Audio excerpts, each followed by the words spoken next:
Nerd alert! Learning is important, right? Yes, exactly. What a bunch of nerds. Nerd alert! Right. Marketing Architects. Hello, and welcome to the Marketing Architects, a research-first podcast dedicated to answering your toughest marketing questions.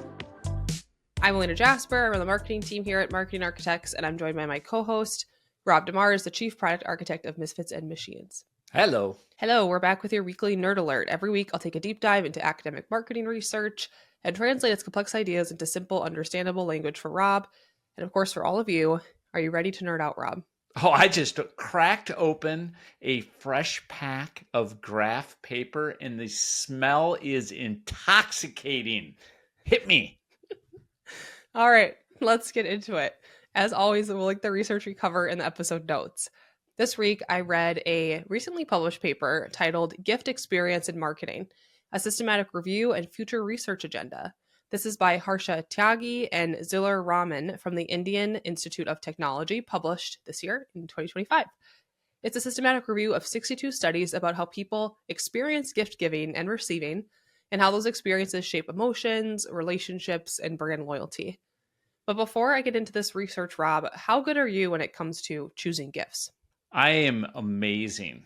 It really depends upon how you define great, because I can walk into a Menards and in 5 minutes, I will have purchased a gift for any human on the planet. It doesn't matter. Like, I can pull the trigger like no one else. Now, whether or not that person would like the present is a completely different question, but I'm so good at just going in, buying quick, and getting out. Okay, so you're saying that you're good at the act of buying the gifts. But So good. I think not- I'm way above average. But you're not saying you're above average in like giving the gifts, just in purchasing. In terms of thoughtfulness? Yeah, stuff like that. Like, You think you're good at no, that? I'm not thoughtful at all at the present. I just can buy it. I can buy it and I can deliver it really well. Okay. Whether or gotcha. not the person's going to like it, I'm below average there probably.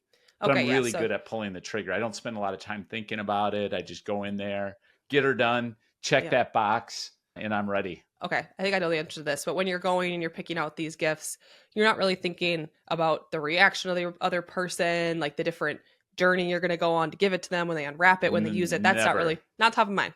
Okay. No, just transaction. Okay. Here you go. Bow on it. There you go. All right, so that's Rob. Now I want you to put yourself. Thankfully, you've And never like that given me a thoughtful gift. Now put yourself in the minds of a brand side marketer. All right. Yeah. What do you think that brands most often get wrong about holiday gifting? If you had to guess, maybe it's the emotional piece we talked about. What do marketers tend to overlook? I think there's a couple things. One is I think they probably think of it in some ways like me, very transactional, and go, forget brand. How are we just going to drive some sales during the holidays? And let's discount, let's do some Black Friday deals, and they do it at the expense of the brand, or they completely destroy all of the distinctiveness that they've built with their brands by throwing on like an ugly holiday sweater on their brand, like every other brand does, and all of a sudden they are no longer distinctive because, oh my gosh, they've got some holly in their ad, they've got a little jingle in their soundtrack, they've got some happy kids unwrapping presents, and all that sweet distinctive asset development they did throughout the year just goes out the window. Yeah, that's a good point. You're right. Those holiday ads all tend to look the same. And it's nice to have like a holiday theme, but you still want it to be easily linked to your brand. Yeah. For sure. Yeah. Well, this study, the researchers, they wanted to understand this sort of full emotional journey of gift giving. So from the moment you decide to give something to someone to how that exchange reshapes your relationship with both the person and the brand involved. So they built this framework around 4 key elements that are present in every gift exchange. You've got obviously the gift itself, then you have the giver, then you have the receiver, and finally you have the situation. So Rob, if you had to guess which of these 4 elements marketers probably spend the least time thinking about, which one do you think it would be and why? Well, I definitely think that they obsess over the gift, right? Because that's their product. They probably obsess over the demographics of the giver. and they probably consider the receiver. So I'm actually going to go with the last one, the situation, like the emotive part of it, the hook. Yeah, you're like really close. You're right that most marketers focus on the gift itself or the giver, like the giver's intent in the Okay. gift. Yep. But the study found that the situation and the receiver experience are often overlooked, even though these parts of the gift giving experience can completely change how a brand is perceived.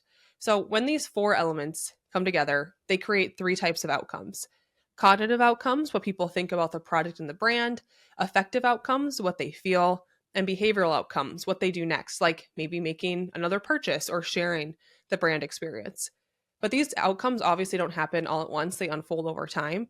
And each stage is influenced by moderating factors like how close the giver and receiver are, what social norms exist, and even what medium the exchange happens through, like think in person versus sending someone a gift online or through the mail. So, to map out this timeline, the authors borrowed from foundational work from 1983, which breaks the gift exchange into three stages. So, stage one is gestation. I don't like that word for some reason. Oh. Gestation. This is the decision making stage. When we think about what to give. For Rob, this stage is very small, but that would be like the advertising, the brand cues, and social context. They heavily influence the stage. Actually, Rob, these probably influence you more than anybody else because you go into the store, like you're just kind of, you're buying quickly. I was like, oh, there, trigger. Yep. Exactly. Got it. You hit me. I'm there. So that's where storytelling, like distinctive assets, are going to matter the most. Then we have the presentation. This is the act of giving, the packaging, the ritual, the look, thank you moment. This is where unboxing, design, branding, and even copywriting can heighten emotion. If you think about that, have you ever opened a branded box and they just have a really creative note or something, great packaging? Think about the Apple packaging, how that used to feel opening it. Absolutely. And then we have the final stage, which is reformulation. This is everything that happens after the thank you, the emotional afterglow, and the way that moment changes the relationship between giver, receiver, and brand. So, another insight from this research is how experiential gifts consistently outperform material ones. They evoke stronger emotional responses, create shared memories, and foster connection. So, giving someone a luxury watch, it might impress them, but giving them concert tickets means you're in this memory with them. The researchers connect this to the experience economy theory from Pine and Gilmore. And this theory argues that the most successful brands move beyond selling products or services to staging experiences. So Starbucks doesn't just sell coffee, but sells these cozy moments. Lego doesn't just sell toys, it sells co-creation and imagination. So when brands create these gift experiences instead of gift objects, they move up this value ladder because they're no longer competing on just price or features, they're competing on meaning. So the study found that the emotional ripple of a great gift often extends beyond the giver and receiver. Say you post about it on social media, you share the story with friends, your brand will gain this secondary emotional equity. One memorable gifting moment can inspire hundreds of potential buyers. Even digital gifting can work when it's emotionally designed. So e-card gifts, surprise app rewards, or personalized digital messages can be just as powerful if they feel human. So the issue isn't the technology, it's what the interaction communicates. So what can marketers do? What can marketers do at this study? First, try to design an experience, not just your product. Consumers remember how something made them feel more than what it did. So if your holiday campaign can focus on emotion, the anticipation, the surprise, satisfaction of giving, make the packaging beautiful, make the messaging generous. Second, make the giver the hero. The study did find that gift givers care deeply about what their choices say about them, which I have heard that before. The great brands help them feel proud, so position your product as a way to express love, thoughtfulness, or personality. Third, elevate the moment of exchange. Presentation matters. Think Apple's boxes, Tiffany's blue ribbon. That reveal is a ritual, and a ritual amplifies meaning. So for marketers, that could mean designing limited time holiday packaging or ads that dramatize that time off, that handoff moment. And finally, personalize the story. Make people feel seen. You could tailor your creative or recommendations to the giver's intent, like for the traveler, for the music lovers, blah, blah, blah. Okay, Rob GPT. A great gift isn't about price or packaging. It's about the story it tells between people. And the same is true for brands. The best ones don't show up in shopping carts, they show up in memories. When a brand gives something meaningful, joy, connection, or belonging, it earns a place in the ritual of our lives.